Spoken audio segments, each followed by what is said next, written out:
Hold on, wait.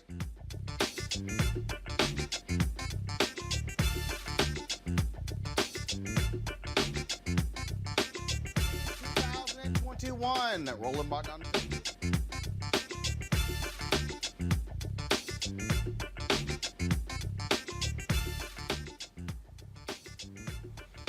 Today is Thursday, March 18th, 2021. Roland Martin Unfiltered, broadcasted live from Houston, Texas. On today's show, attacks against Asian Americans on the rise in the country. Folks are focused on this after 6 Asian women shot and killed in 3 massage parlors in Atlanta. Folks, we've been talking about white domestic terrorism.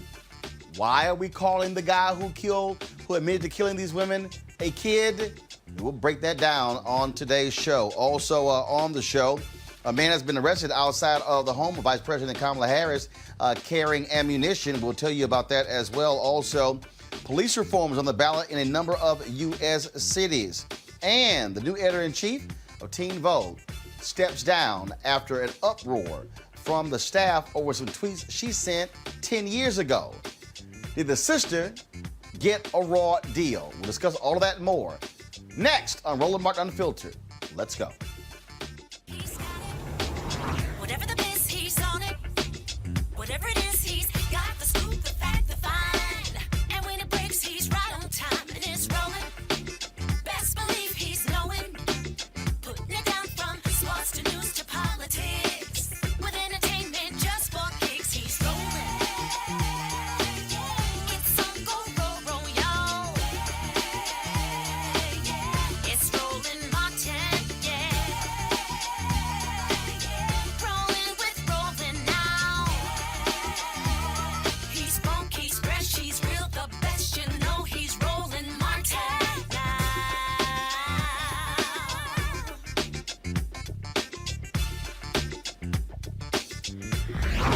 Martin. Today, the U.S. House of Representatives passed the Violence Against Women Act. Republicans, when they were in control, refused to do so. A significant number of Republicans voted against this bill. More than 150. Why? Makes no sense whatsoever. This is what took place today. This has been a long journey, and I think it's important to take note of the many women who have helped us do so, but do this in the name of so many women who've lost their lives.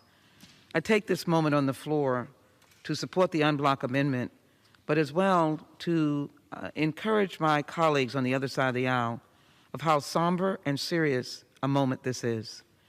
That we do not take lightly to the floor, because so many of us in our own congressional districts have seen the scourge of domestic violence. We have seen the rise in domestic violence in a meteoric manner under COVID-19. It is rabid and rampant in all of our cities.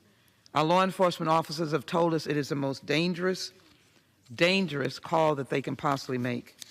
I'm particularly concerned about sex traffic victims, and I'm very glad in the manager's amendment that it has language in there that indicates that sex trafficking victims experience sexual violence and assault, and that the federal recognition of their recovery is important. We look at all aspects of this important issue in our country. The en bloc amendment represents members' concerns for improving the treatment of women and men, the LGBTQ community, Native Americans, immigrant women, culturally diverse. To the 200 plus organizations of the coalition, I want to say thank you to you for advocating with us. Writing this bill in 2018 and never giving up has been the challenge that I have taken up. I am very grateful to the many women who have joined me. And even though it was not passed when there was a Republican president, Republican Senate, Republican House, and then it was blocked by the Republican Senate, we have now come with a fully robust, comprehensive bill that responds to the concerns of those who cannot help themselves. Housing and other aspects of this. The gentlewoman's time has expired. I yield her another minute. The gentlewoman from Texas is recognized for 1 minute. The provisions that are in this bill pointedly speak to needs that have been brought to our attention by victims. This bill deals with victims. And so when you are fleeing your home because your name is not on the lease or the mortgage, we now have provided an expedited process for you to get housing with your children. We intervene and have cultural and sensitivity training for men and boys.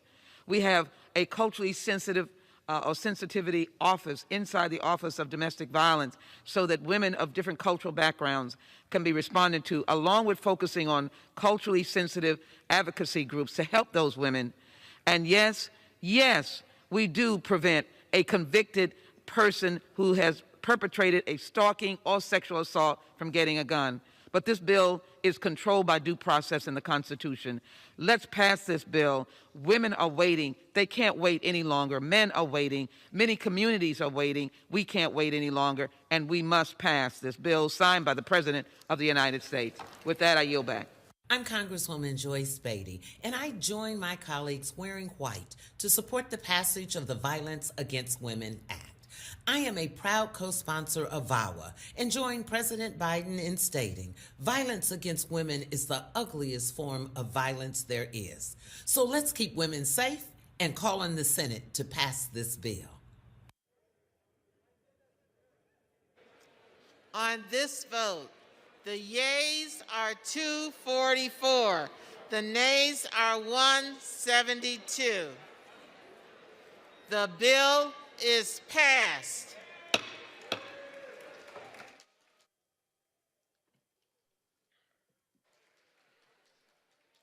Without objection, a motion to reconsider is laid on the table. Let's introduce our panel, folks. Joining us around, Dr. Greg Carr, Chair, Department of Afro-American Studies at Howard University, Reese Colbert, Black Women in Views, and also Amisha Cross, Political Analyst and Democratic Strategist. Reese, is there any explanation why so many Republicans would vote against the Violence Against Women Act? Now, first of all, for the people who criticized Joe Biden for the 1994 crime bill, they forget this actually was a part of that crime bill. Mm-hmm. Republicans, when they had control, they would not advance this forward. Democrats did. And you had, of course, restrictions when it came to being able to get guns, those who are involved in domestic violence. It's amazing how Republicans will defend abusers because they care so much and they adore guns so much.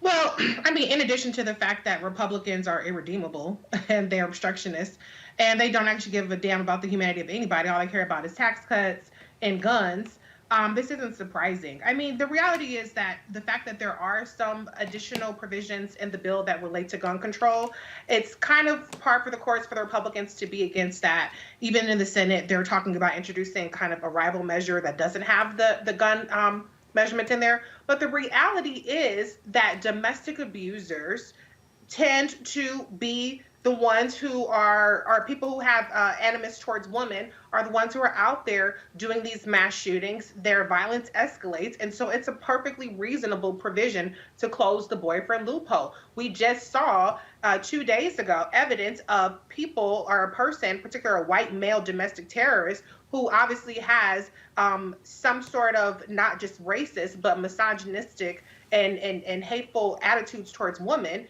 who was able to get a gun the same day and go down and gun down 6 Asian women. And so Republicans are constantly showing that they are against women and on all of their rights, and that they just are not reasonable governing partners. They're just standing in the way. I really can't understand any logic whatsoever with Amisha opposing the Violence Against Women Act. I can't think of any.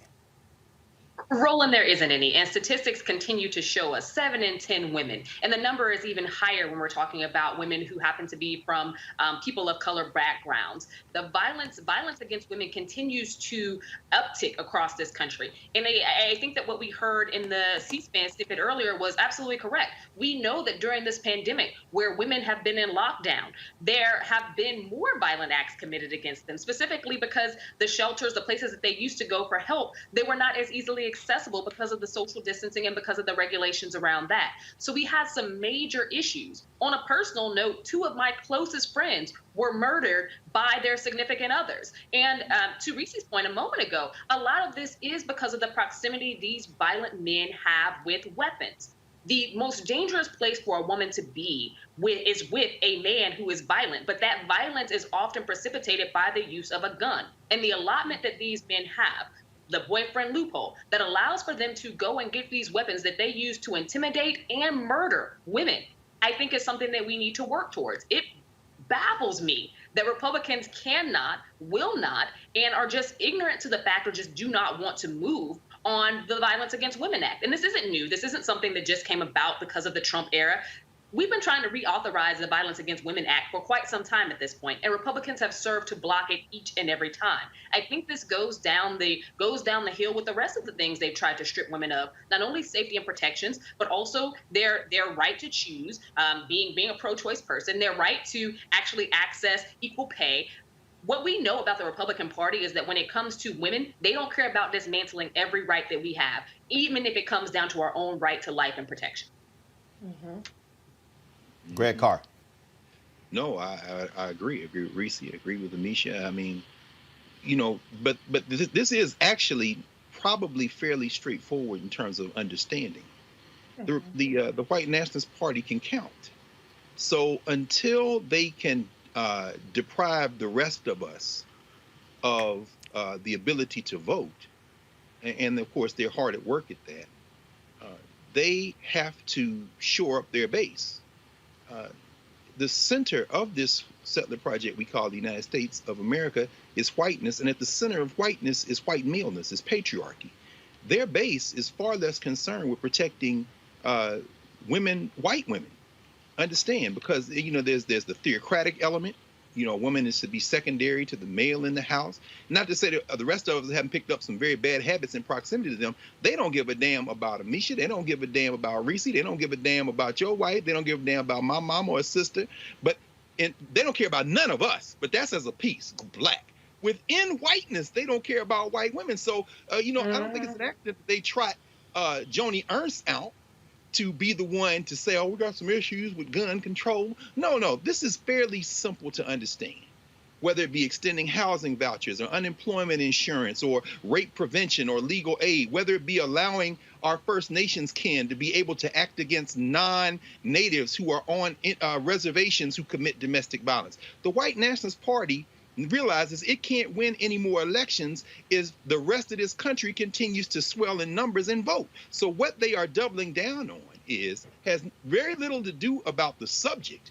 They're going to say no to everything because they realize they are heading toward the type of apartheid state minority rule strategy. In fact, they've already embraced it that we saw in South Africa, which, by the way, to echo what Amisha said, I was listening to something the other day, COVID has seen a sharp spike in domestic violence all over the world.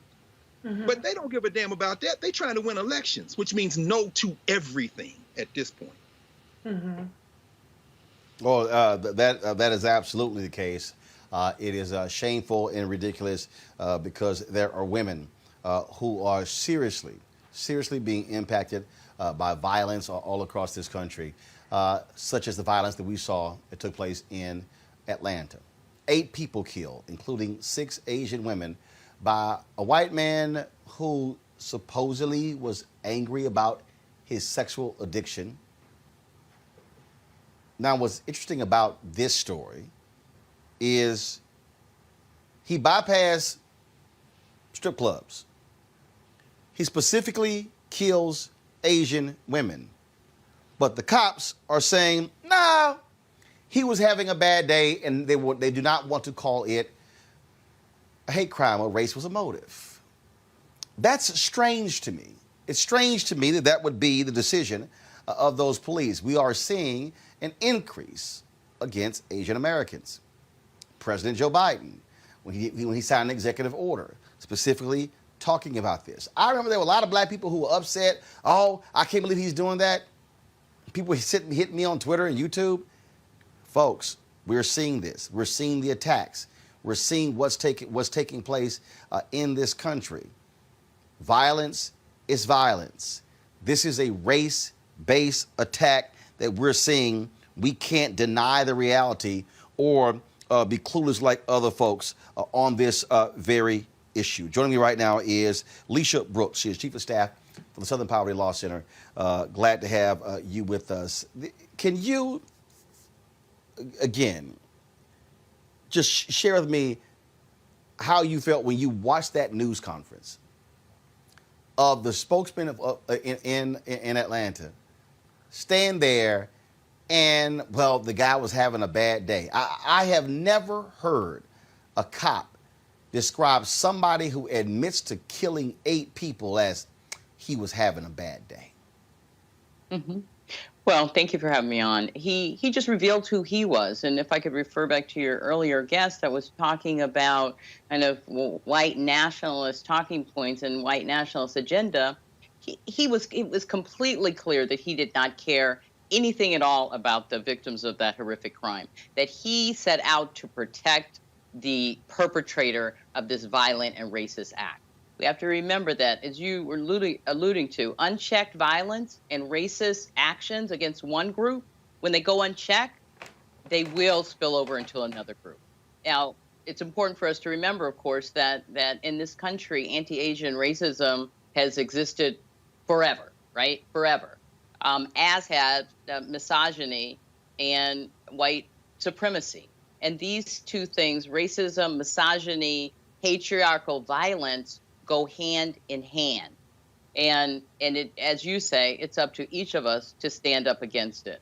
I'm disgusted by the clips you showed earlier about the vote, disgusted but not surprised by the vote on the Violence Against Women Act, especially in light of this horrific killing that took place in Atlanta just Tuesday.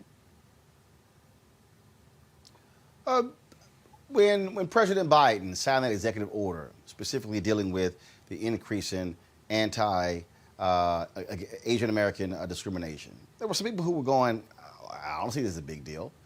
But we've seen this ratchet up. And to your point, other groups attacked. Remember the shooting that took place in the synagogue in Pittsburgh, other attacks that took place. And this refusal, this reluctance of Americans to call it white domestic terrorism. There were some people calling this guy a kid. A 21-year-old person a kid? Right. A black child would not be offered that opportunity. But let's talk about the increase in anti-Asian attacks. And of course, we could trace it back to, or this particular iteration, back to the former president and his rhetoric, his anti-Asian rhetoric, his consistent insistence on blaming, if you will, Asians and Asian Americans for the coronavirus pandemic, and his referring to it with the use of racial epithets. This increase in anti-Asian rhetoric has produced an increase in actual hate crimes that target Asian folks. We all heard about the 2-year-old and the 6-year-old siblings who were stabbed along with their father in Midland, Texas, last year. And then, of course, the 91-year-old man who was assaulted and knocked over. These are elders. These are children. And now we see women targeted because they're Asian and vulnerable.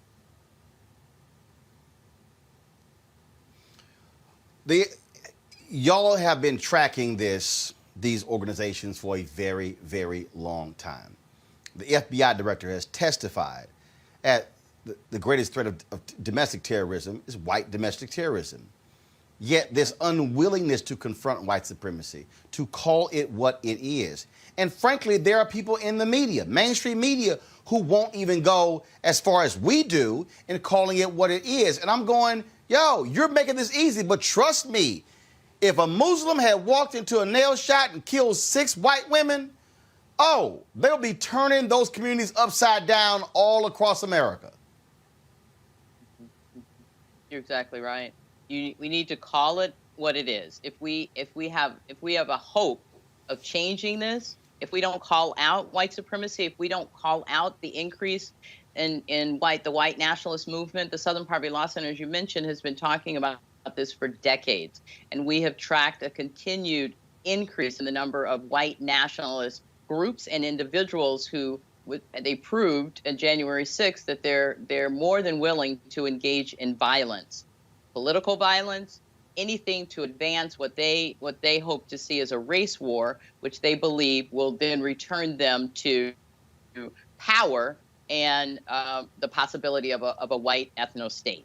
So we should not be surprised as that we'll continue to see this as we continue to mark the shifting demographics that occur across the United States, and as whites will become more of a numerical minority, we'll see a consistent uptick in these attacks. It's really it's about holding on to power. Center. Yep, sorry. Absolutely. Lisha Brooks, we appreciate it. Thanks a lot. Thank you, Roland. Bye-bye. Greg Carr, I want to start with you.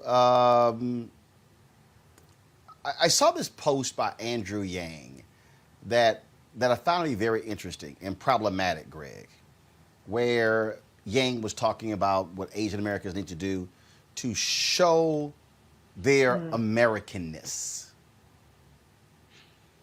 And I really want to say to Brother Yang, guess what? Just like black people, you cannot assimilate into whiteness. You can't. You cannot. No. Unlike white Hispanics who can, Asian Americans, y'all can sit here and wave the flag all you want to. You can sit here and talk about the apple pie, everything else. Trust me, how you look is how they are going to target you. Absolutely. Ask the Japanese who fought for the United States military during World War II at the same time that the Korematsu decision upheld the fact that their relatives were in concentration camps in this country. So yeah, Yang, Andrew Yang's that's an interesting comment by him. He visited Howard Law School when he was running for president, and watched him have an interesting dialogue with the students there. Yang is one of those people who doesn't really have a developed cultural theory in terms of America. He thinks in terms of dollars and cents, and so he kind of leaves space open that we just heard our sister Lisha Brooks really hit on. See, the power of whiteness is in its invisibility. Racism and misogyny are twins from the same womb. Whiteness, at the center of whiteness is white maleness. You heard Lisha say that. So when Captain J. Baker, shout out to Captain J, he had to defend his brother because as another white man, he understood that this killer, that Aaron Long was, in the words of Captain J. Baker, fed up. That's important. Yes, bad day is important too, but fed up is the one I want to focus on because, as Lisha Brooks just said, there's a fear rising in this country. You talk about white fear all the time, Roland. What does Robert Aaron Long and what does Jay Baker share? As white men, they're seeing it all slip away, baby. It's starting to slip away now. And so we have to understand also, finally, that he's attacking these Asian Americans, these South Korean women and others, because he feels frustration that comes from the real center of whiteness and white maleness, which is fetishizing not just women. You don't find pornography in pre-colonial Africa. You don't find pornography in indigenous America. You find pornography, literally pornographia, the writing of harlots, coming out of Western Eurasia, chiefly France and other places. So you've already dehumanized women. And then when you talk about non-white women, you dehumanize them, but you have this fetish attraction to them that creates this internal conflict that you can only resolve by not dealing with yourself, but channeling it outward in terms of violence, self-hatred, and killing the object. So the question I would ask is, why the hell we got spas where you can go and have sex in the first place? All of this comes around the question of maleness, and at the center of maleness in this country is white maleness, and they are not going to stop. They're fed up, whether it be passing voting, blocking people from voting, or whether it be going and shooting up spas. These white men are fed up. We better wake up to this. Reese, when I see some folks, I saw some idiot Michael Coates on the YouTube chat room saying, "Oh, you're using the DNC notes. There isn't an uptick in anti-Asian American sentiment in this country." Yes, it is, dumbass. Yes, it is.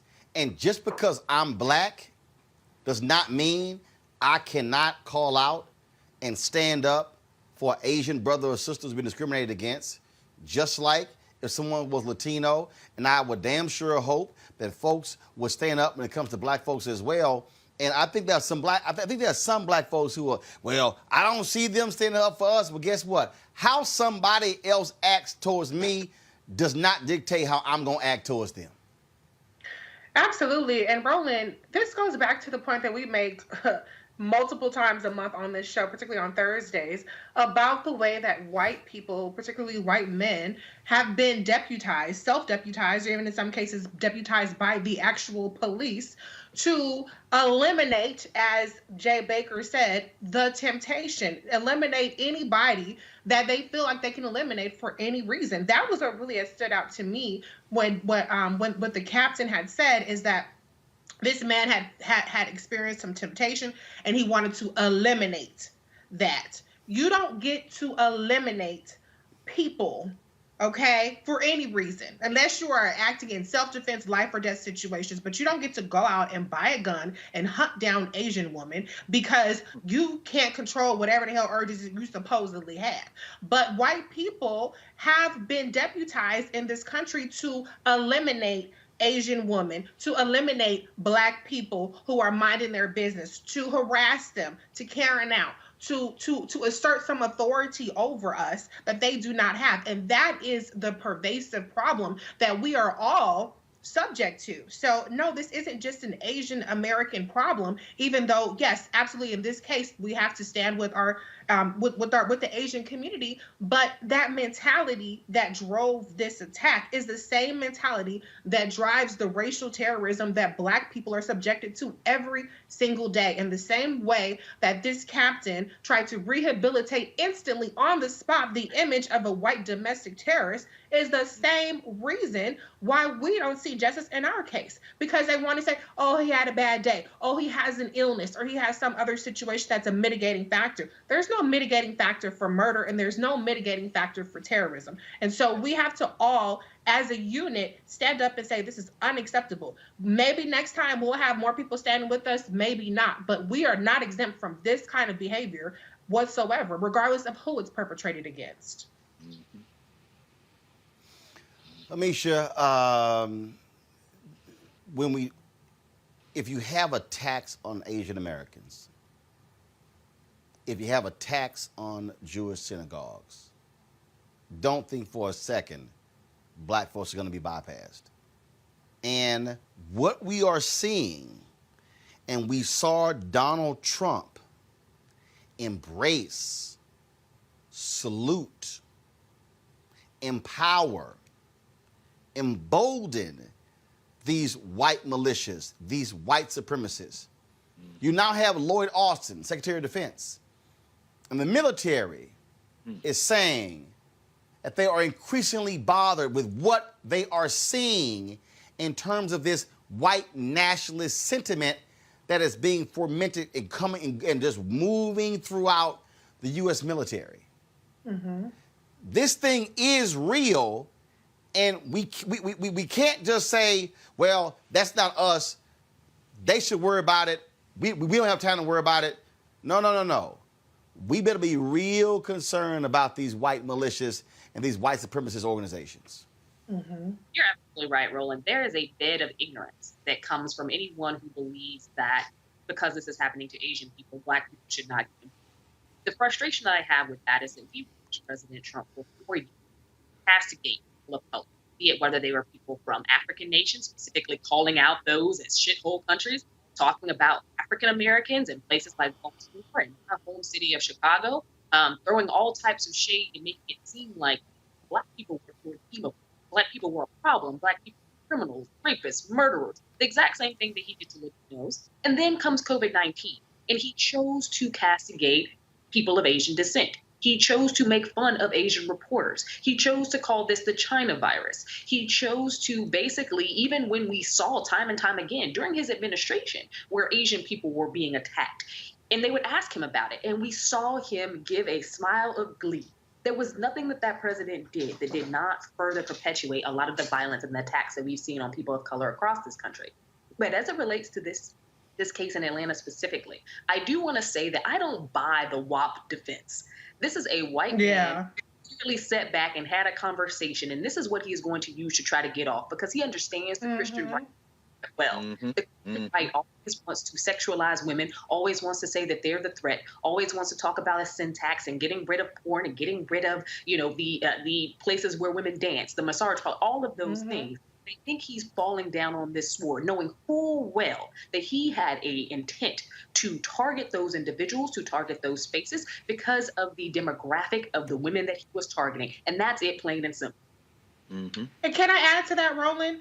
Because what the Asian American community is seeing is what we experience every time. When you're a person of color and you're a victim, you're the one who goes on trial. We don't know if these women were sex workers, and even if they were sex workers, that does not give anybody license to murder them. But now the onus has shifted from the fact that we're not talking about this as much as a hate crime, but we're talking about sex workers and what these women may or may not have been doing. And that's what they always do. It's disgusting. Before we even learn the name and the ages of these women, they're being characterized by the police as sex workers, or the insinuation is put out there. And that is disgusting. That's a violation of them. And I'm not saying disgusting. I'm not anti-sex worker, be clear, but I'm just saying we don't know what they were doing. And Mayor Keishlan's bottom, to her credit, said that these were legally operating businesses. But this is what they do. They deflect, and they put the attention, and they try to make the victims have to justify their humanity and whether or not their life was worth being eliminated or not. That's right. Great point. Absolutely. Folks, next story. 31-year-old Paul Murray arrested Wednesday afternoon by D.C. Metropolitan Police when he was found lurking outside of the U.S. Naval Observatory. That is the official residence of the Vice President of the United States. Now, of course, Vice President Kamala Harris and the second gentleman, Douglas Emhoff, they actually are staying at Blair House while repairs are being done at the Naval Observatory. Now, Paul Murray from Texas, what was he carrying? They found an AR-15 semi-automatic rifle and 113 rounds of ammunition in his vehicle. What the hell y'all think he was kind of carrying that firepower around? This is of significant concern, Reese, because we know the level of attacks, the amount of attacks, and the vitriol that was directed towards then Senator Kamala Harris. So it's no surprise we would hear this now that she is vice president. Absolutely. I think it's one of the more undercovered aspects of her career. I mean, she even stated before that when she was Attorney General, she was strapped because of the threats that she received. So these are not new things. People forget that when the whole, I don't know if you guys remember the pipe bombs that were being sent out to different various Democrats, including President Obama or ex-President Obama at the time. Then Senator Kamala Harris was one of the people who were mailed those pipe bombs. If you look at just the rhetoric that's against her on social media, there have been reports that shows that she is the most attacked politician, female politician, in some case politician, male or female, on the internet by an exponentially larger amount. And so what people need to understand is that we know that VP Kamala Harris is strong, but we need to wrap our arms around her in protection and recognize the unique threats that she faces. As a Black woman, she is the biggest threat to white male patriarchy this country has seen in a very long time. And that's why so much has been put behind trying to stop her from ascending to the position of VP. And she's going to be under constant threat. And that is not something that should be minimized. And they need to be doing everything in their power to protect her. Absolutely. Lisha?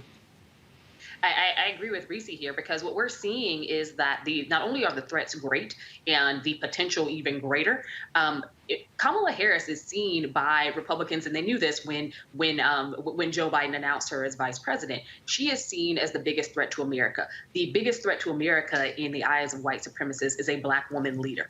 And I think that because obviously, her ascension from vice president to president when she decides to run, that is disruptive to the entire white scheme of how things are supposed to go in these systems. And I think that to the point of them really pushing We're seeing these white domestic terrorist groups. We're also seeing we're seeing leaders of the right-wing media talk about her 24/7 as though she is a terrorist that needs to be removed, even though she's a sitting vice president and has served in the Senate, has served at the state levels as well. The problem with that is it goes to show the threat and the force that white men particularly use against Black women. And I think that what we're watching happen with Kamala Harris is a push to ensure that she is the biggest threat, that she is to be feared, that she is to be dissolved, that she is to be destroyed. And mark my words, if we do not protect that woman, they will get what they want in the same way that they've tried to do it time and time again as Black people, particularly women, have ascended to positions of power. Mm-hmm. Greg, we cannot ignore these real threats. Well, so far, the country has ignored them. In fact, so far, the country has abetted. I don't mean us. I don't mean Black. I mean the folks who are supporters of white nationalism with their silence or with their cosplay that this is somehow the norm. Of course, we all remember during the 2008 campaign, the perpetual fear that Barack or Michelle Obama or the children might be harmed. Some people in the audience who are old enough to remember 1984 when Jesse Jackson didn't get Secret Service protection until after the Nation of Islam provided the fruit and the MGT, the Muslim Girls in Training, at which point they jumped to give him Secret Service protection. And then the debate was maybe we would rather have the nation because we don't trust the Secret Service. So in this sense, if a guy is sitting out in front of your house with an AR-15, 113 rounds, and 5 magazines of 30 clips each on right around the corner from Embassy Row, and we make this about Vice President Harris, and you're right, there's a gender dimension to this, absolutely. We have to understand that the real villain in this is this country. What do I mean by that? I'm saying that Joni Ernst talking about protecting the Second Amendment, this white boy, Robert Aaron Long, buying a gun, as Reese said, then going and shooting these women. What is the common thread? Violence by any means necessary. When you heard Alicia Brooks talk about an ethno-state, what they are saying is that we will stop at nothing. Like Amisha said, we will stop at nothing to protect what we perceive as our interests. And the only question anybody who says this is a shame should have is, what are you going to do to participate in rewriting the DNA of this country so that this sister is not, her life is not under perpetual threat? That's the only question. There are no innocent bystanders in this. None. Absolutely. Absolutely. Folks, got to go to a break. When we come back, more on Roland Martin Unfiltered, including Derek Chauvin's trial in Minneapolis. And I dropped by my high school to see the George Floyd mural that was painted on the ground outside. I'll even show you that video. That's next on Roland Martin Unfiltered. Senators, this cannot be our future. Do not concede, Mr. President. Fight hard. This cannot be the future of America. That's what we got! The force, let's go!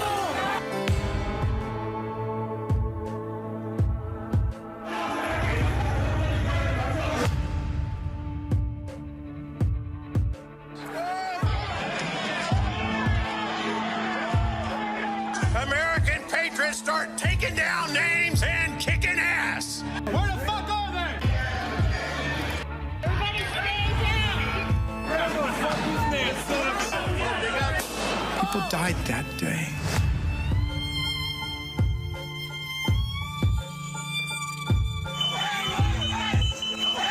What message will we send the rest of the world? What happened today in Washington, D.C. is not America has stood for some very important things. I think what we've seen in the United States is terribly distressing. Incited by the current president. President Trump.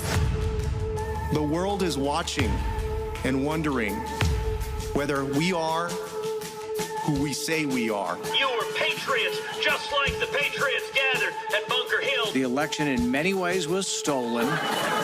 Blessed are the peacemakers, for they shall be called the children of God. And at one point, people started chanting, kill him with his own gun.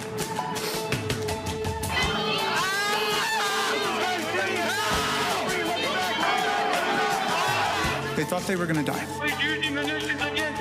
Watching, someone use an American flagpole to spear and pummel one of our police officers ruthlessly, mercilessly. We didn't need more witnesses. We needed more senators with spines.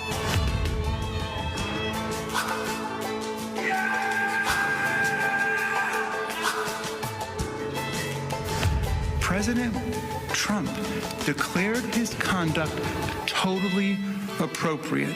So if he gets back into office and it happens again, we'll have no one to blame but ourselves. Hi, everybody. This is Jonathan Nelson. Hi, this is Cheryl Lee Ralph, and you are watching Roland Martin, Unfiltered. Hi, I'm Kim Burrell. Hi, I'm Carl Payne. Hey, everybody. This is Sherry Shepard. You're watching Roland Martin, Unfiltered.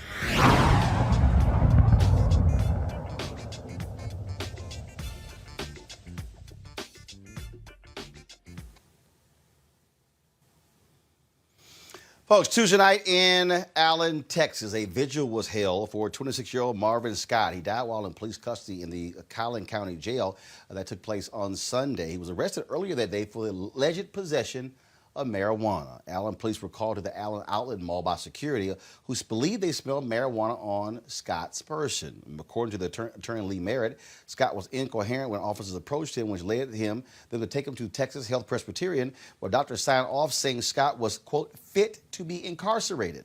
While incarcerated, Scott suffered several mental health episodes, leading to detention officers trying to restrain him in his cell. Merritt says the use of force against Scott was overtly physical. 7 employees have been placed on administrative leave pending an investigation. Before we get to the treatment of him, Amisha, by the cops, this is a perfect example of why you shouldn't be arresting people for simple possession of marijuana. Absolutely. I don't think that you're going to find any argument there. At this point, I think that you can't be someone who stands for and supports criminal justice reform, but also is okay with people being arrested, being brutalized over simple possession of, in most cases, small amounts of marijuana. At the end of the day, right now, marijuana, the sale of marijuana from, white distributors is legal in a ton of states. White men are making money off of what they have brutalized and locked up Black people for now for over 5 decades. I think at this point, we need to revisit this process. We need to make sure that people are not getting arrested on marijuana charges in general, but also that we as a nation are really putting the onerous on these policing units, because the behavior that we're seeing is completely ridiculous. And it should not take 15, 20, 30, 40 more videos before we get to a point where excessive use of force is something that is eradicated across policing entities. See, Reese, there's a report that was done by the National Association of Social Workers that suggests there needs to be a better collaboration between social workers and police. This, in order to, first of all, reduce these sort of cases, reduce racist incidents, but more importantly, deal with people who have mental illness. And that's the thing. When San Francisco talked about sending social workers out instead of sending cops out, you saw a dramatic difference in how cases were resolved.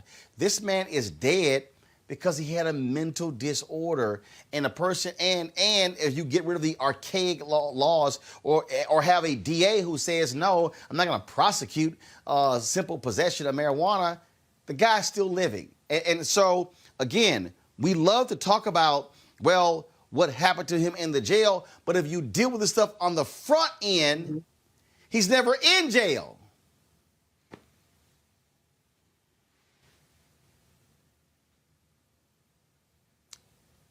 Sorry, Reese's okay. on mute. I can't hear Reese. I got it.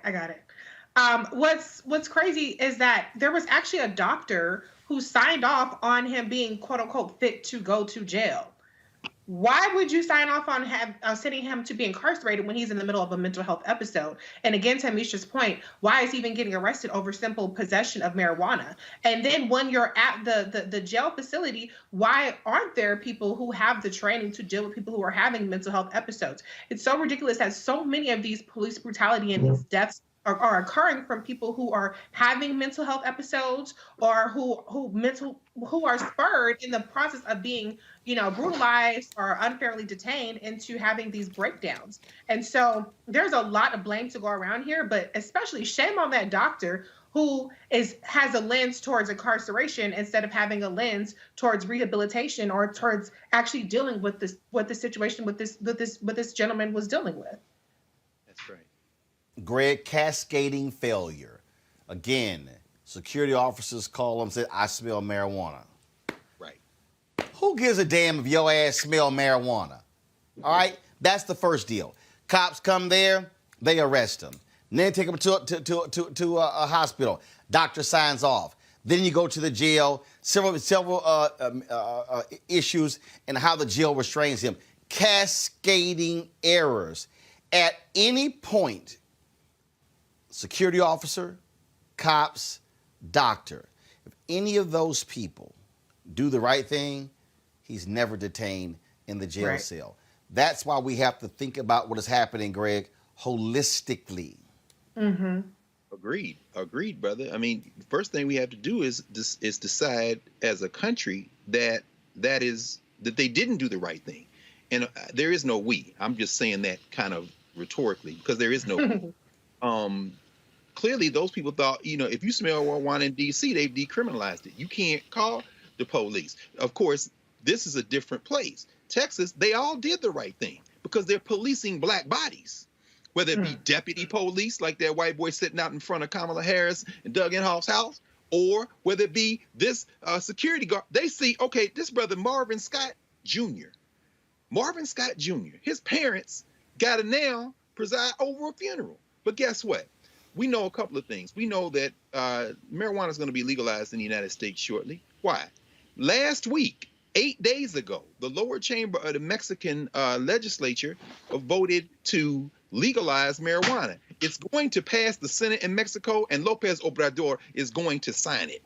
That is 2 years after Canada legalized it. Mexico got 130 million people. They are primed to be the largest exporter of legal marijuana in the world, and their major client is going to be those states in this country that have already legalized marijuana. The market, in other words, is going to force, because now the United States is going to be sandwiched between two countries that are going to be exporting. Number two in exporting marijuana is Canada. The business market is going to force these coward politicians to legalize marijuana. But that's not going to do Marvin Scott Jr. any good, because like Kamala Harris, like those sisters down there in Georgia, he is not white, which means every white person is deputized to regulate his life and death. And they're going to bring him back off suspension after they said, well, y'all follow procedure. He just, I guess, what the hell, not guilty. Mm-hmm. Yep. Again, and this is why, again, as we go back to is when you use the phrase defund the police, hey, this is what they're talking about. They're talking about the shifting of resources away from cops to social services.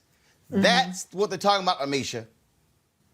No, you're absolutely correct. This is a case that should have never been handed to the cops. At the end of the day, when you know that somebody has a mental health disorder, and this was a verifiable mental health disorder, you do not treat them in the way that we saw this man get treated. First and foremost, we know that police themselves, as well as the sheriffs and county officials, they don't have experience in, nor have they been trained in how to deal with mental health and mental illness. Therefore, they should not be the people called out or the people who we expect to lead in advocacy or know how to take care of individuals who are having mental health episodes. What I do think we need to do, and what funding should go towards, is more social services, more wraparound services. Right now in America, 9 in 10 people who are sitting in jails across this country have verifiable mental health issues.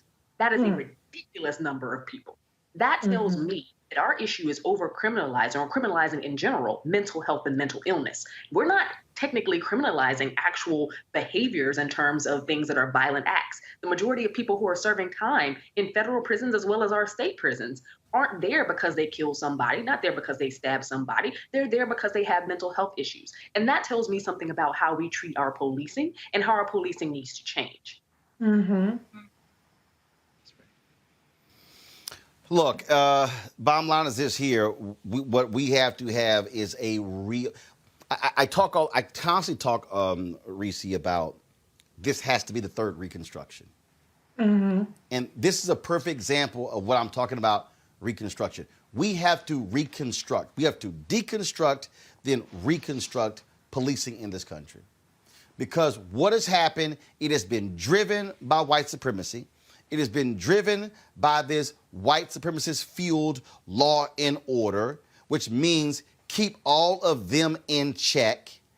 And it has resulted in this police state we're living in where the answer to everything is call the cops, call the cops, call the cops. If it will pain me to hear another example of a black mother calling the cops because she cannot control her son. And her son is dead. And the mother has to live with, I'm the one who called the cops. You're right, Roland. But you know what? Honestly, the onus is going to be on the white people in this country to determine that they're willing to give up their white supremacist deputies and the ability to have that power to police, eliminate, and oversee everybody. And to be honest, there are plenty of victims of police brutality that are not black, that are not Latino, that are not Asian, that are actually white Americans. But that's what they're willing to do to deal with in order to keep that oversight and that brutality against the rest of us. And so there's a reconstruction that needs to happen in this country, but unfortunately the system is acting as it's designed for who it's designed for, which is to keep us in this white nationalist state. And I don't want to sound like I'm being hyperbolic here, but this is how it's supposed to work. It's supposed to keep us subjugated. It's supposed to make sure that we can turn a situation that should be so minor, such as drug possession or a failure to signal, in the case of Sandra Bland, or any number of things, selling Lucy cigarettes, and I can go on and on and on, into executions, extrajudicial executions. That's what the system is doing because that's how it's been designed to work for so long. And until white folks say, this is enough, then we're going to all be subjected to it. Maybe we can get some legislative progress with, for instance, the George Floyd Justice and Policing Act. Maybe we can get some progressive prosecutors. Maybe we can get some work done here and there. But the system is always going to work as it's designed until people are fed up with it enough. That's right. That's right. Greg, final comment. No, I agree. I mean, Reese is right. I mean, it's interesting. The National Association of Social Workers, which has a black caucus, has a position, and it's not uncomplicated. The social workers are an extension of the police, at least historically, as we've experienced them. And so, while this cahoots squad out there in Oregon, Eugene, Oregon, crisis assistance, helping out on the streets, I don't like the acronym. Why you in cahoots with the police? Yeah, I would prefer to see you than them. But as you say, I don't trust any of y'all because our experience with social workers has often been, these are the people that take your children. These are the people that don't approve your adoption. These are the people who decide on a standard that they bring into your house that these people aren't safe in your own house, which is why I would be very much more interested in seeing what the National Association of Black Social Workers, 1968 started, have to say on this issue. I'm thinking about my man Joe Benton, who was the immediate past president.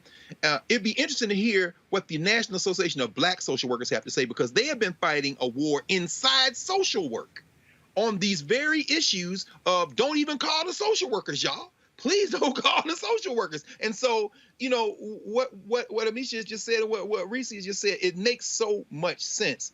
This is a structural arrangement that is functioning just fine, but it's getting ready to explode because the demographics is going to explode under the weight of the demographics. So we got to reconstruct this whole thing. This ain't about tinkering around the edges.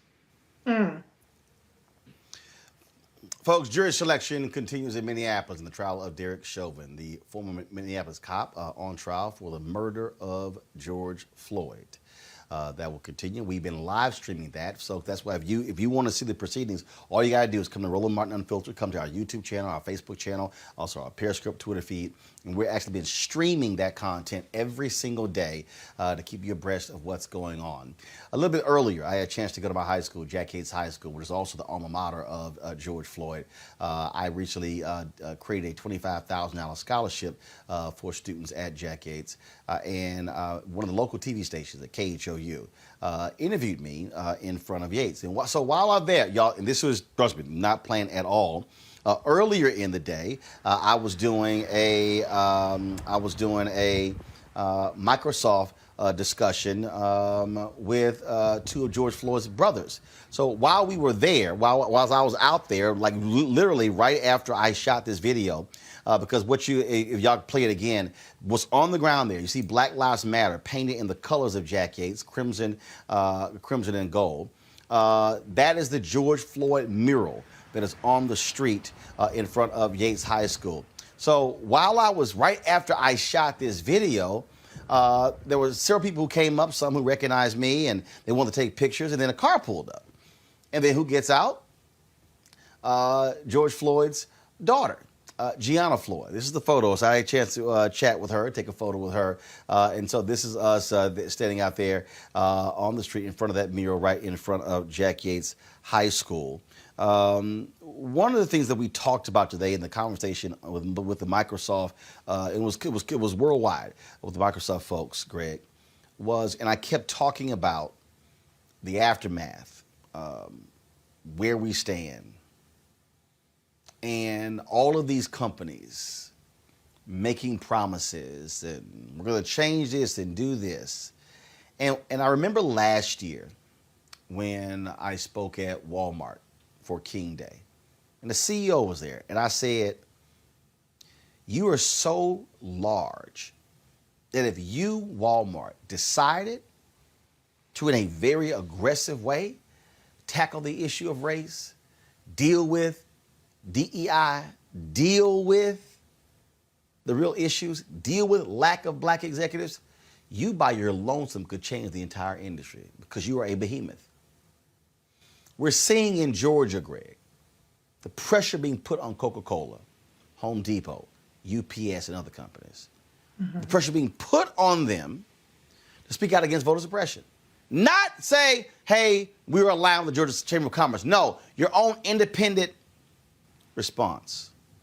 The aftermath of George Floyd, 3 months, in 2 months, we'll be dealing with the anniversary, commemoration of his death.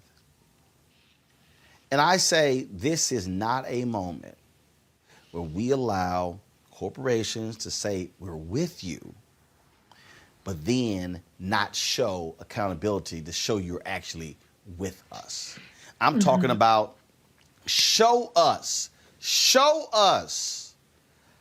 your increase in black businesses. Show us how many you're now supporting. Show us how you've expanded your talent pool. Show us your relationship with HBCUs.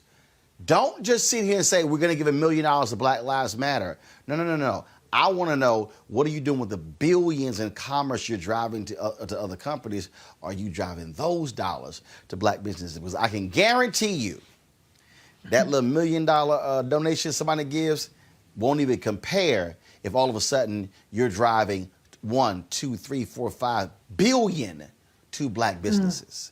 We as black people, Greg, have got to stop getting caught up and emotionally charged up with that $1 million donation to the NAACP or Black Lives Matter or the Urban League or the NAACP Legal Defense Fund. No. Y'all giving $1 million while over here your market cap is $260 billion.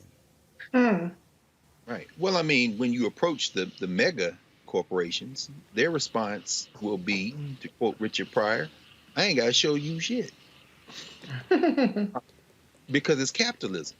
This is how capitalism works. You know, you have to hit capitalism with capitalism. In other words, and I don't mean that capitalism is the best system at all. I'm saying you have to hit capitalism where they hurt. And where they hurt is profits. I mean, and I know in a minute you're going to talk about Sister Alexi McCommon.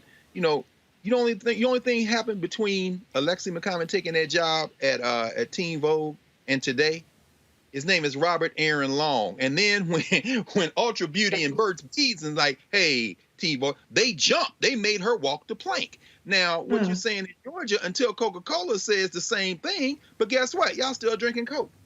It broke my heart the other night to hear Tamir Rice's mother come for our sister Tamika Mallory, who basically moved to Louisville to fight for Breonna Taylor. But I understand why, because these companies dropped 15 cents, $90 million, into a situation, And we over here, getting back and forth. Where's the money? Mike Brown, Dad, where's the money? But guess what? Y'all ain't turned off the recording industry. You didn't turn off the Grammys.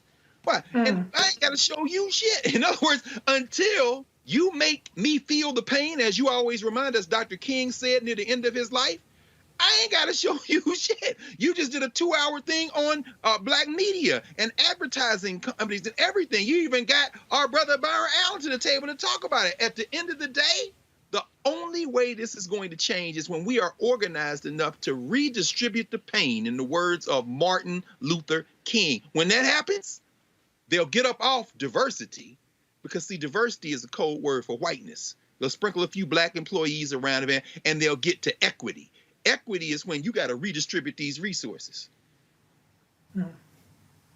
And redistribute the pain, Reese, was in the words of Dr. King, but it came from Reverend Jesse Jackson Sr. Y'all listen to the speech.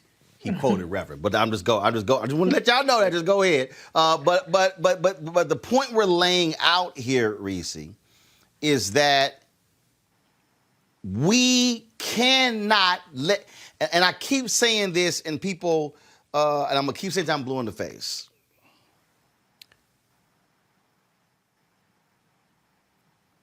We cannot let non-black folk continue to monetize blackness and not allow black people to monetize ourselves.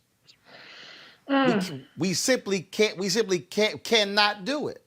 The reason the other night we were talking about black targeted versus black owned media, you keep giving money to black targeted, that ain't going to black people.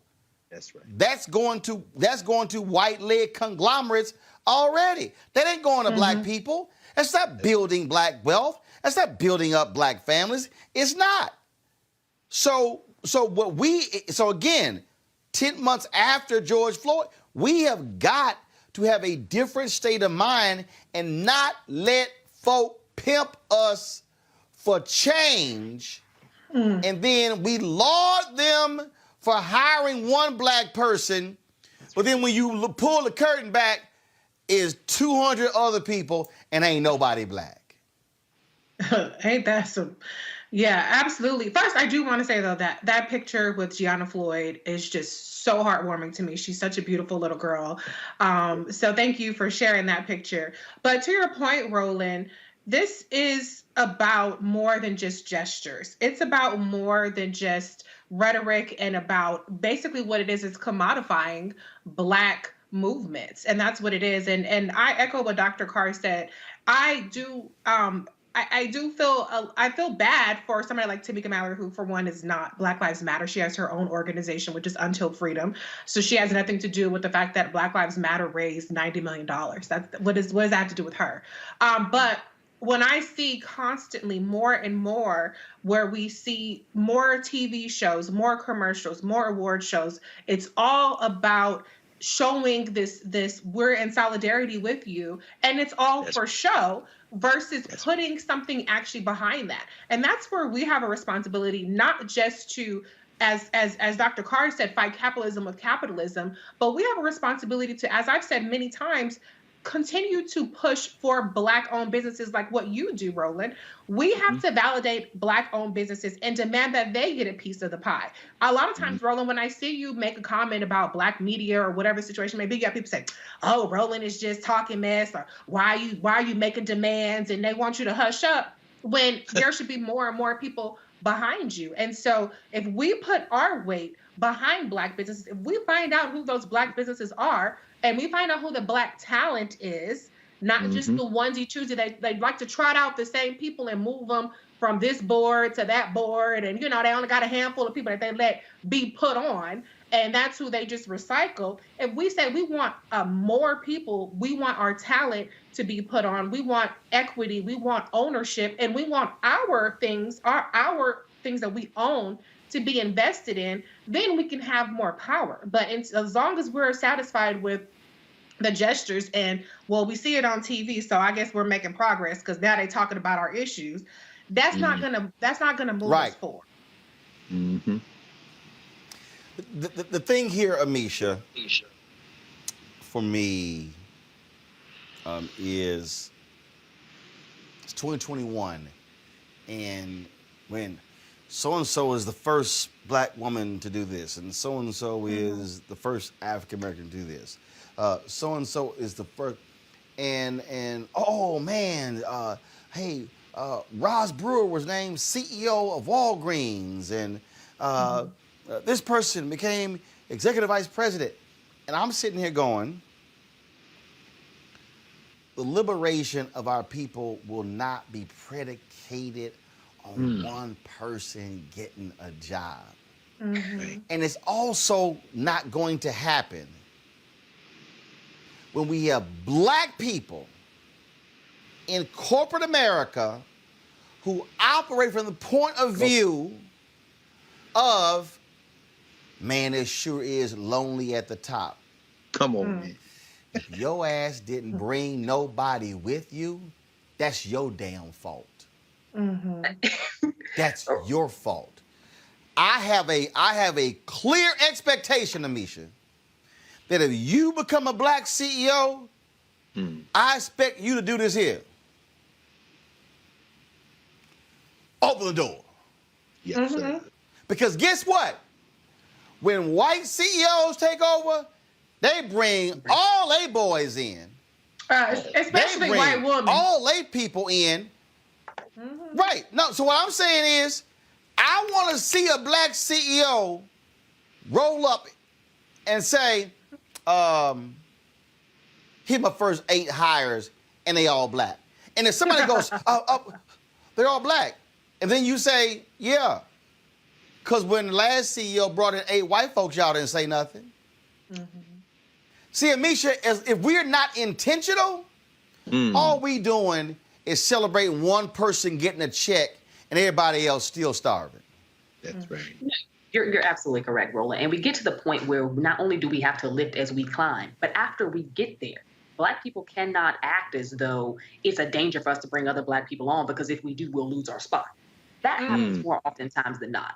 Black people get to that executive level, as rare as it is. And once they get there, the fear is that if they add somebody, all of a sudden the spoils that they've gained are going to go away.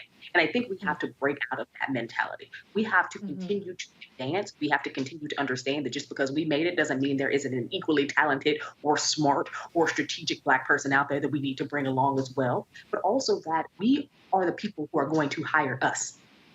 It is our job responsibility once we get there to make sure that we are reaching back and that we are pulling others along as well. Because there are far too many talented Black people out here who will never get the chance unless we are the ones who open those doors. And I think we have to get beyond that short-sightedness that says that competition of other Black people is going to knock us out of our spot. That keeps us from actually elevating other Black people once we get there. Because I've seen people do that, reach that executive level, and guess who they hire? Rebecca, the white girl.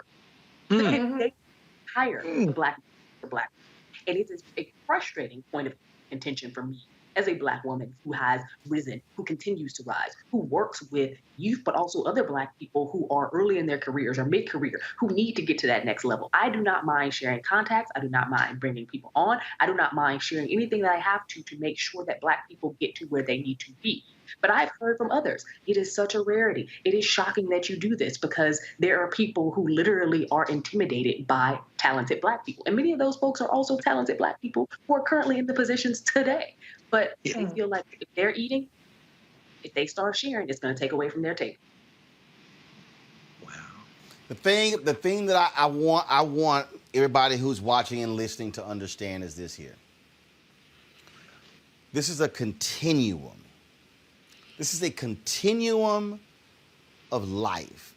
This is if you go back, and I can go back further, but if you go back to Douglas and Martin Delany, and then if you go to William Monroe Trotter, and you go to Ida B. Wells Barnett, and then Robert Abbott, and then you go to A.I. Scott and John Singstack, and you go to John H. Johnson, Lerone Bennett, and Simeon Booker, Charlotta Bass, and then we can sort of, that ain't no different than what we're doing right here. It's the continuum.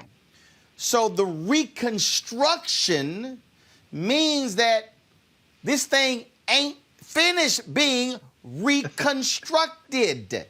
Sir. We have to be willing to challenge these systems. When I'm standing outside of my high school today, the reporter asked me, why did you do this? I said, none of us will be here forever. That's right. So we've got to be in a situation where we are providing something for the next group coming along to be able to continue the reconstruction. If we get so caught up in this one black person becoming the CEO, and now let me be real clear about it.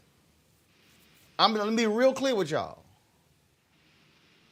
When I say this one black person becoming CEO, when I say this one black person becoming a host of a television show, this one black person becoming this, I'm measuring you on what you're doing with it. That's right. See, we're going to talk about black CEOs. You want to talk about what you did something with it? Do y'all know that in the history of America, when we've had these black CEOs, you've had Ken Chenault, American Express, you've had Franklin Raines, you've had Thompson, who was a chairman of Symantec, Ursula Burns at Xerox. Y'all realize that when Thasunda Duckett was named as the CEO of TIAA, that is the first time in history that a black CEO was followed by a black CEO. Roger Ferguson retires. Duckett is picked to replace Ferguson. Never in history has a Fortune 500 black CEO been replaced by a black CEO. See, so the real track record, so everybody, when we sit out here and we, the black CEO, or the black president, or the black COO, or the black, no. You're going to be measured by how many did you bring in. Right. Because if you're black and you come in and you got the power and you don't create the next wave, I didn't say ripple, I said wave, of black executives, well, hell, it wasn't no different between you and a white executive. All that means is one black person got a check. That's right. We've got to be challenging people, and we've got to stop getting excited when somebody gets named to a position. We got to get excited by what they do with the position. That's right. Final comments from all of you. That's right. Well, I'd say this very quickly, Roland. I mean, the first black syndrome, we should be way past that. And, you know, interesting, as a professor at NYU, Scott Galloway, does some interesting work. And he said, you know, we talk about Fortune 500, but really, particularly over this year of COVID, the boom in tech has created, between Google, between Facebook, between Apple, and between Amazon, a flattening. Even there's no Fortune 500. It's them four and a handful of others, Walmart, and then the rest of them are going to be scrambling around. This is the moment when we can literally restructure the terms of this political economy. And so the old ways of doing it, yeah, maybe you got two people hired, maybe you mentored folks and you had breakfasts and dinners with them. No. Sink your resources into Roland Martin Unfiltered. Sink your resources into black advertising and media. I was on a Facebook Live today with Frances Draper, the owner of the Afro, talking about from John Murphy to now. I mean, watching her and watching them employ black reporters, employ black folk who are giving them the advertising dollars. We've got to seize this moment. I don't give a damn about a black person's face on the cover of Ebony or Essence or saying, hey, you're the first CEO. No. Who owns our companies? Who is putting us on? I agree with Misha. You've got to rechannel your resources now and redirect the way you think about things. Yes. Misha, go ahead. Final comment. It was the thing here that I think is extremely pivotal and important for everyone to recognize is that, yes, and that statistic you gave about TIAA, I didn't recognize myself, but I do think that it's very important that when Black people get into these leadership positions with all the might, the fight, and everything it took to get there, because I'm not diminishing how difficult it is to become a CEO or executive at the highest rungs of many of these institutions that have fundamentally been white and intend on staying white for as long as possible.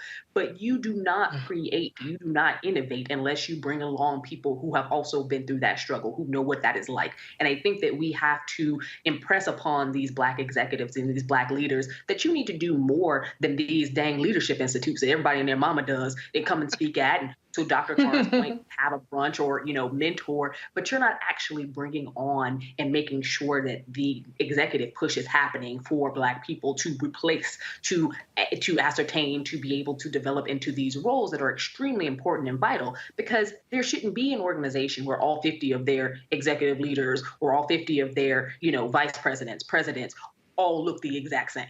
I remember as a kid being in my first grade class and saying, oh, I wanted to be president. My first grade teacher sat me down and showed me a poster of all the presidents we've ever had. And at that time, obviously, they were all white and they were all male, and said that, you know what, Black people cannot do this. It's just impossible. And I think that that is what a lot of Black people in business think as well, when we consistently see over and over again the people who are in these executive leadership positions, the people who are in these roles, the CEOs, time and time again, do not look like us. And on that off chance that one does, the next 10, 15 will not, unless we make a difference. Right. Mm-hmm. Reese? Yeah, I think to what Dr. Carr and what Amisha are saying is it's really important to have a pipeline. And what a lot of people don't understand is that when we see CEOs or we see directors and things like that, these people have been groomed from sometimes interns or somebody's son or somebody's daughter or somebody's niece or whatever the situation may be. And so we're trying to play catch up after the fact. We could be 10 years into our career and we haven't been identified as a high potential performer or anything like that. And so we do have a responsibility as Black people to help cultivate those that are around us, to help identify. If you know how the process works, if you know how the game works, then put somebody else up on game, okay? Because everybody else is being put up on game, and they don't even have to know how it works because it's working for them just because of the fact that they're white, all right? So when you see people coming in, go ahead and pull them aside. You don't have to be in a position of power. You can be a peer and still empower those around you. And so that's what this is about. This is a long game thing. This isn't something that, oh, you wake up and you have all these Black people in positions of power.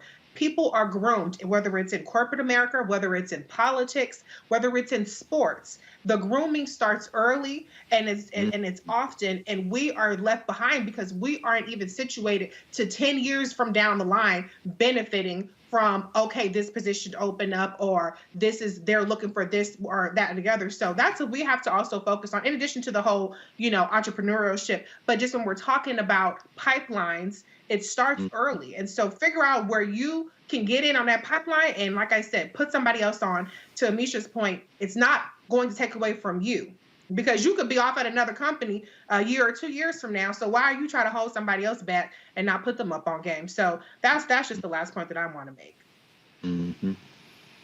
Talk about what happens to change. Coming up next, Alexi McCammon is out as the editor-in-chief of Teen Vogue after a staff revolt over tweets she sent out not last week, not last month, not last year, but 10 years ago. I'll explain next on Roland Martin Unfiltered. I believe that it's movement time again. In America today, the economy is not working for working people. The poor and the needy are being abused. You are the victims of power, and this is the abuse of economic power. I'm 23 years old. I work 3 jobs. Work 7 days a week.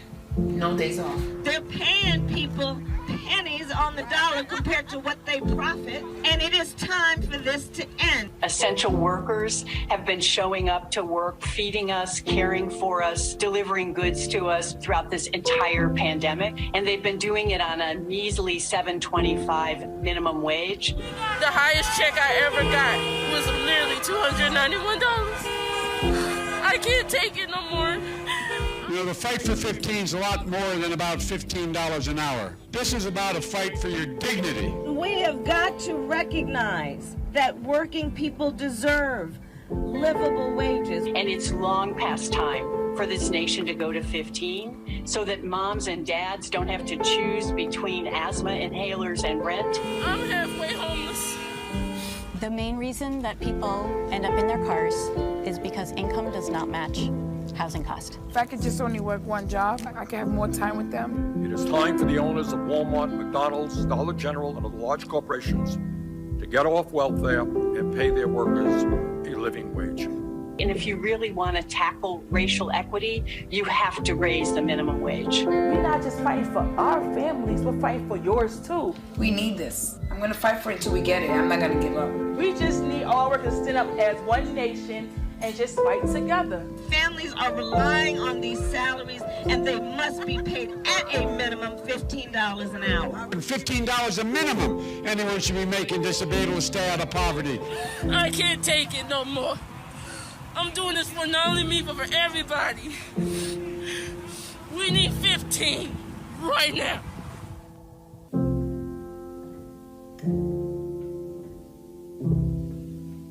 What you're speaking on is taking risk.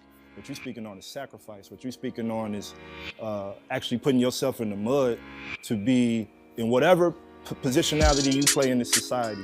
You got to make a choice to say, I'm going to roll over and let these white folks come in here and do what they do, or I'm going to at least choose to be a resistor in this component. Where I do my thing, I'm going to resist. I reside with the resistors. If you find me, I'm going to be with the people. If I'm washing dishes, we dropping dishes. If I'm delivering pieces, we taking some back to Pookie and Ray Ray because we know they ain't got no food at the house.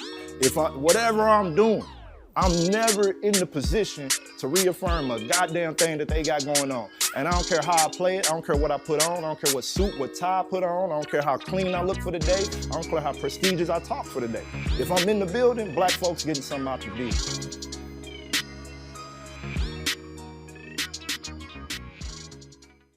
Hi, I'm Vivian Green. Hey everybody, this is your man Fred Hammond, and you're watching Roland Martin, my man, Unfiltered.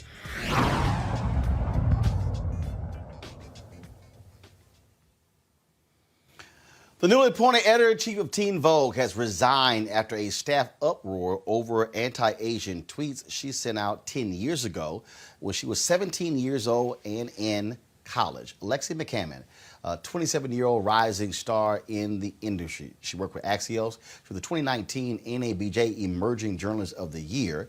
Well, she was appointed earlier this month to be the editor-in-chief.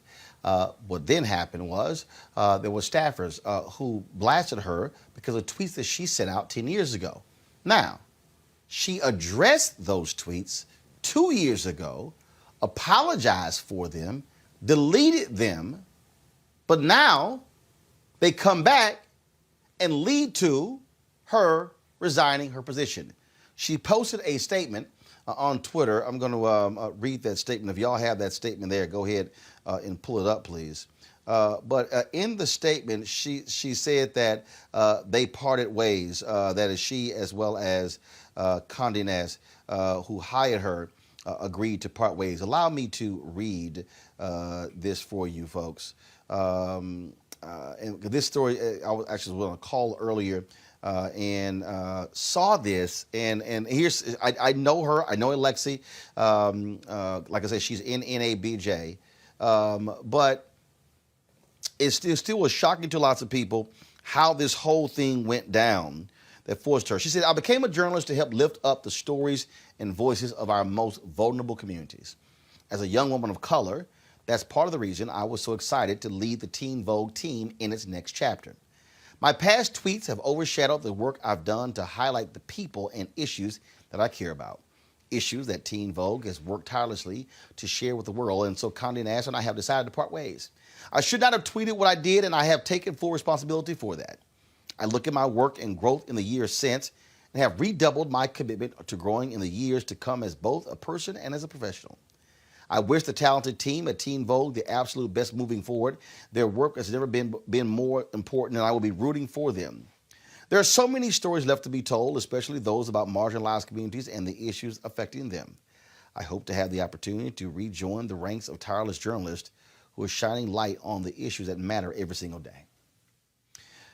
Reese, there are very few African Americans who hold the top spot among mainstream magazines.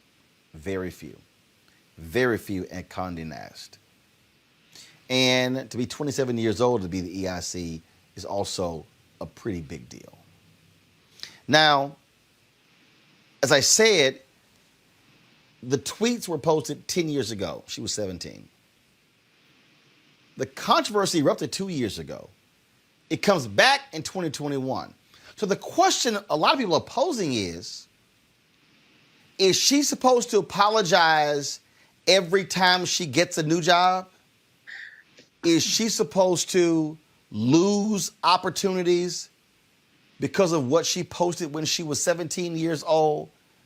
The question is, can we forgive somebody who made a mistake when they were 17? Because what she tweeted was wrong and horrible. But do we hold that against them forever? Your thoughts? When you black, the answer is yes. When you black, as long as you in your place, it's okay. All that was in the past. That was a long time ago. But as soon as you start to ascend to the next level, it's always going to be an issue. I applaud Alexi for taking accountability and for unequivocally, being apologetic and being accountable for her tweets, even though she was young, to as you have pointed out. But I think this goes back to what we were talking about earlier, where, for one, like you said, this was not a new controversy. It was something that was already addressed in 2019. It was something that Anna Wintour and the leadership at Condé Nast was aware of in terms of her tweets. And so what they calculated is, okay, maybe she gets a little blowback, but in the meantime, we get our little woke points because we put a black woman and she's going to make history. We're going to get all these good, headlines from the fact that we put a young black woman over the magazine. Meanwhile, behind the scenes, the team at Teen Vogue is galvanizing against her. So she wasn't going to succeed anyway because of the fact that there were people who were going to be resistant to her leadership, which is something that happens often when black people are in charge. I'm not excusing or even addressing her tweets in and of itself, but it probably would have been something else. Let me just put it like that. But the bottom line is that Condé Nast got what they wanted, which was the good publicity and the good feedback from making this history with Alexi, only to turn around and throw her under the bus and allow her to fall on her sword. And it's unfortunate timing that, the events that we've seen unfold over the last couple of days. Obviously, it's unconscionable to try to defend anything that has any kind of anti-Asian rhetoric, but at the same time, it's just kind of like now you just want to make an example out of her. So at the end of the day, what she said was wrong. She took accountability for it. I hope that this doesn't ruin her future. But we've seen time and time again, it's even happening right now with Kristen Clark. It's happening with all these women of color nominees talking about their tweets. It doesn't matter how benign the tweets are. If you're saying anything that they don't like, they try to smack you back down. And so my whole thing is, let's see who they put after Alexi. Let's see if this was all just a gimmick to like I said, get those good headlines and those cool and those woke points in as we are dealing with this racial reckoning. And let's see what they do now. Because if it's just, okay, well, we tried the Blackie for a couple of weeks. She had some tweets, which we already knew about. Now she got to go. Let's go back to status quo. Then I would say they all full of shit. Mm-hmm. Amisha, what was interesting here is I asked some folks on my Twitter feed saying, well, if this was somebody white who said something, you'd be feeling differently. I said, actually, I wouldn't.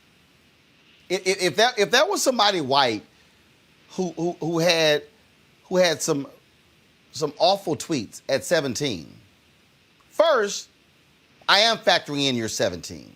That's first. 17-year-olds do stupid shit. I can tell you right now, I've warned every single one of my nieces and nephews about things that they have tweeted. And in fact, there have been times when I've seen stuff and I called them and I've said, delete that bullshit. Take that down. And I've actually said to them, be careful what you tweet because that could very well impact your career down the road and you didn't even realize it. So you just tweet it in the moment because you just being young and dumb and trying to be cute. But I literally sent them this story today. Mm-hmm. But one of the things that I keep hearing from people is that, oh, you had folk on the inside who were targeting her and who didn't want there to be a black editor. First of all, that was one of the theories I've heard. Another theory was that, hey, when you make a mistake, you have to keep atoning when anyone asks. Sorry, I disagree with that one. I think your work determines how somebody can now judge you. Your work determines that. But I dare say, Misha, the third thing with this particular story here, which people still haven't even dealt with me, at what point is she allowed to keep living and breathing? I remember when Mark Halperin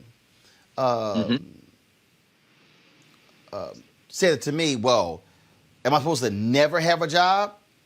And I said, well, first of all, Mark, you apologize in an interview, but you have never apologized personally to the women who you were masturbating behind your desk. Oh, and I said, no, bro. I said, no. You playing games here. This here, to me, is a moment where, and it's not because I know her, it's not because she's black, it's a moment, Amisha, where you say, first of all, now I really can pressure you, and you're going to have to do extra to show us you mean business. The next person don't have to. I think it was a mistake on the part of the staff not to accept her additional apologies and then say, we're going to judge you on what you do the next 6 months to a year. We'll be watching. To me, that should have happened.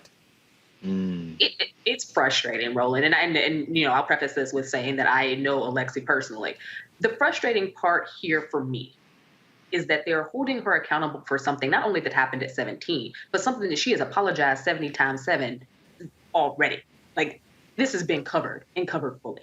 And it was something that they knew about before she came on and something that she knew she was going to face when she got there because those ripplings happened. A lot of this is blowback because there are many people within this industry who just don't want to see a young black woman rise to an editor level. They just don't, especially the historically white spot. And I think that she was going to face this pressure whether or not those tweets existed. Yes, they were bad. Yes, they were wrong. Again, she was a 17-year-old. Most 17-year-olds are still in high school, not even in college. I'm going to forgive you easily for something that you tweeted at 17 that might have been stupid. We have insurrectionists. We have insurrectionists in Congress and in the Senate who have current tweets about, you know, the hateful things that they want to see happen on January 6th, and they have yet to apologize for any of it. So let's tell you, there's a huge difference between ignorance in youth versus you inciting violence as an adult and not being held accountable. Alexi took accountability for her actions as a 17-year-old years ago now. At this point, as someone who has risen in the ranks, who held her own at Axios, who has interviewed presidents, vice presidents, candidates, here, there, everywhere, somebody who has proven herself worthy of the position at which she was in, because nobody just gives black people anything. So you got to prove yourself worthy time again to get there. And to still be treated like this, that is a problem for me. Because how many times does she have to apologize? How many times does she have to do this for it to be okay? And the fact that Teen Vogue and Condé Nast is supposed to be an organization that is liberal, yet they treat this woman in the wake of a racial reckoning across this country as someone who is basically napalm for their organization. Because this wasn't just a regular resignation. Let's be real. They pushed her the hell out. And that's what happened. That's right. That's fine. Greg, a lot of people were very surprised the other day when you said that Georgetown should not have fired those professors. Your take on Alexi resigning today? Well, brother, I tell you, I think it was a perfect storm. I'm not saying it was an outlier or an anomaly, because first of all, I don't read Teen Right. Vogue. But Condé Nast, of course, being what it is, with its venerable tradition of whiteness. Although I must say I did pick up a recent copy because Tandiwe Abdullah, the daughter actually of Melina Abdullah, you found Black Lives Matter LA, was featured as one of the young people who is out in the street trying to make change. She's a freshman at Howard. So I did go and get a copy of Teen Vogue for that. But this sister is the third Black to be promoted to editor-in-chief there. I mean, Elaine Welterworth was 29. When she got promoted to be the editor-in-chief of Teen Vogue, a sister, and Lindsay Peoples was 28 when they picked her. And all this has happened over the last several years. I think it was a perfect storm. I think I agree. There was an internal revolt. They went outside. They didn't promote from within. So that, it's going to be that type of resentment. I think, but here's the key point, I think, and it's very important in the larger conversation we're having. They knew about these tweets. They vetted her. She had conversations about them. And so the only thing that changed between then and now is Robert Aaron Long. So understand that there was not enough. Well, no. Well, no. Condé Nast knew, but it was the staff that released that letter, basically, essentially saying, we ain't gonna work for her. They didn't say that. So it was this staff, and I'll pull up in a second, one of the staffers who was on Instagram was blasting her. This is racist. We can't allow it. I don't care if it happened years ago. I don't care if she apologized a year ago. But I do think you're right. I think you do that with the other stories of anti-Asian attacks. Yes, you throw on Long. I think you're absolutely right. Well, that's all I was going. Roland, I agree with you 100%. And that's all I was saying. It's a perfect storm, because if she had been the first Black woman to be the editor-in-chief, perhaps this plays different. But she's the third. So they could hide behind the other two sisters. I mean, I just think that, again, the calculus of how we have to, as Black people, and how we have to, as Black women in certain circumstances, Black men in certain circumstances, try to do this trigonometry of race to navigate these treacherous shoals. And then you got an internal Hunger Games going on with other non-white staffers deciding they're going to go out on strike. My question is, at the end of the day, when do we exercise, going back to the thing we've been saying over and over again today and throughout the history of this platform, this broadcast that you're building, when do we marshal our collective strength so that when one of us finds themselves out in harm's way, they are not left with anything other than the apologizing the way she did, trying to hold on and hoping. Axios, wasn't that Mike Allen? Didn't he get in trouble? Yeah. I mean, hoping that she can be rehabilitated at 27.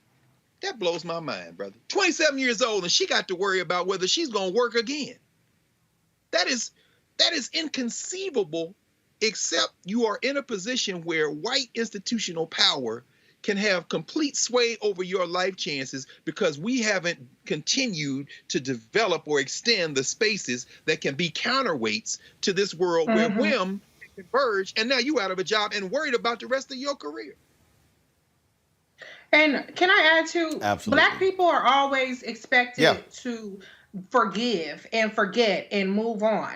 Let's do an oppo dump on every single one of these Teen Vogue folks. Let's do an oppo dump on the past 10, actually not even just 10 years, but back to when you 17. Let's see what you said about Black people. And let's see how many of y'all end up being forced to resign. And so I think it's interesting that the history, as Dr. Carr pointed out, that Condé Nast has with their racism against Black people or their problematic behavior. How many times has this happened where somebody has resigned over anti-Blackness or racism towards Black people? So let's just keep the same energy. That's fine. Let's establish this. This is the standard going forward. If you've ever said anything, then you got to go. So let's keep that same energy and let's vet the white people that come behind or everybody. Let's vet everybody the same way. Let's hold everybody to the same standard. And then let's see how many people that we have left to run these magazines, including Anna Wintour. All right. That's right. All right, precisely. Folks, we'll leave it right there. I certainly appreciate all three of you being with us. Thank you so very much, folks. Don't forget, if you want to support what we do here at Roland Martin Unfiltered, please join our Bring the Funk fan club. This allows for us to be able to do the kind of coverage, travel the country, be able to tell the stories that impact you.